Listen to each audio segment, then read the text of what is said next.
या कार्यक्रमाचे प्रायोजक आहेत पीतांबरी देवभक्ती अगरबत्ती। नमस्कार श्रोते हो, पीतांबरी अगरबत्ती डिव्हिजन प्रस्तुत पीतांबरी देवभक्ती अगरबत्ती या कार्यक्रमात मी उदय आगाशे आपलं मनापासून स्वागत करतो। सर्वप्रथम आपणा सर्वांना नवरात्रीनिमित्त हार्दिक शुभेच्छा।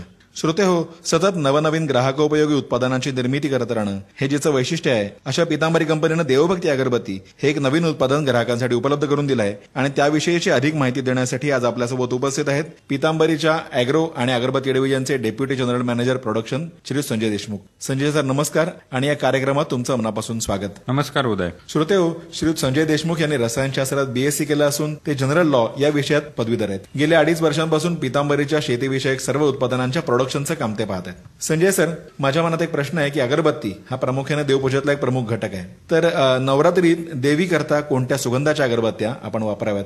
उदय, कुठला गंध देवतेसाठी वापरला जावा यासाठी ही महत्व आहे। कारण कसं आहे की देवतेचं तत्व हे गंधाकडे आकृष्ट होणार असतं।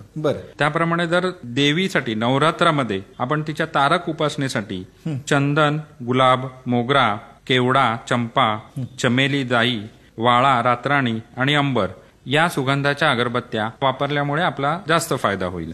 आणि चंदन, गुलाब, मोगरा, केवडा, चंपा आणि चमेली ही या सर्व अगरबत्त्या आपण पीतांबरीने उपलब्ध केलेल्या आहेत आणि त्या नैसर्गिक फुलांच्या अर्कापासून आपण त्या बनवलेल्या आहेत आणि लवकरच वाळा, रातराणी आणि अंबर याही अगरबत्त्या ग्राहकांच्या सेवेत रुजू होतील।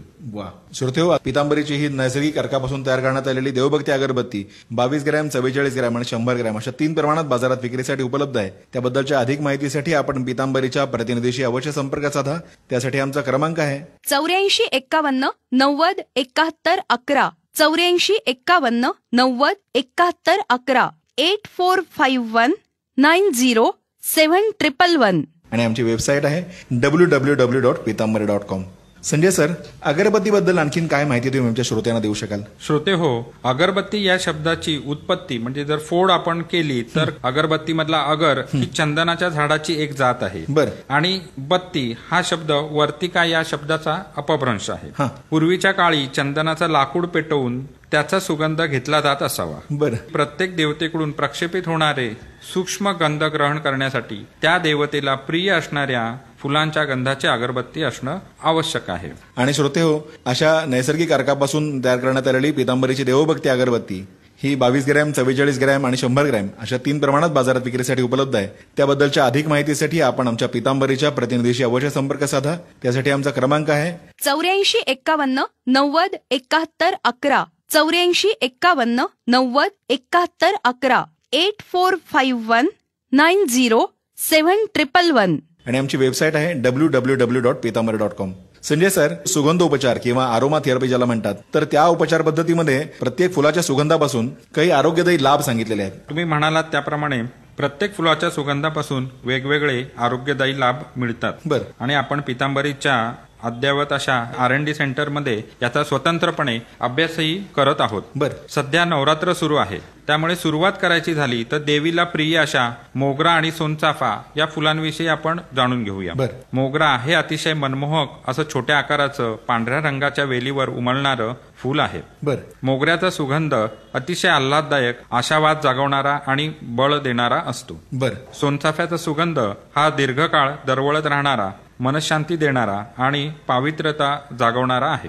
पीतांबरीची चाफा अगरबत्ती ही सौंदर्य जातीच्या सोनचाफ्याच्या फुलांपासून तयार करण्यात आली आहे। श्रोते हो, अशाच विविध फुलांच्या नैसर्गिक अर्कापासून तयार करण्यात आलेली पीतांबरीची देवभक्ती अगरबत्ती ही 22 ग्रॅम, 44 ग्रॅम आणि 100 ग्रॅम अशा 3 प्रमाणात बाजारात विक्रीसाठी उपलब्ध आहे। त्याबद्दलच्या अधिक माहितीसाठी आपण पीतांबरीच्या प्रतिनिधीशी अवश्य संपर्क साधा।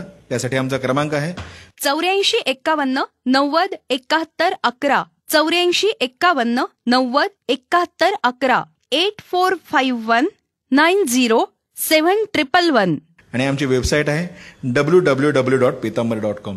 संजय सर, आपण आज या ठिकाणी आलात आणि पीतांबरी देवभक्ती बरोबरच फुलांच्या सुगंधांमुळे मिळणाऱ्या आरोग्यविषयक फायद्यांविषयी माहिती आमच्या श्रोत्यांना दिलीत, त्याबद्दल मनपूर्वक धन्यवाद। धन्यवाद उदय। श्रोते हो, पीतांबरी देवभक्ती अगरबत्तीबद्दल अधिक जाणून घेण्यासाठी पुन्हा भेटूया पुढल्या आठवड्यात याच दिवशी याच वेळी। तोपर्यंत नमस्कार। या कार्यक्रमाचे प्रायोजक होते पीतांबरी देवभक्ती अगरबत्ती।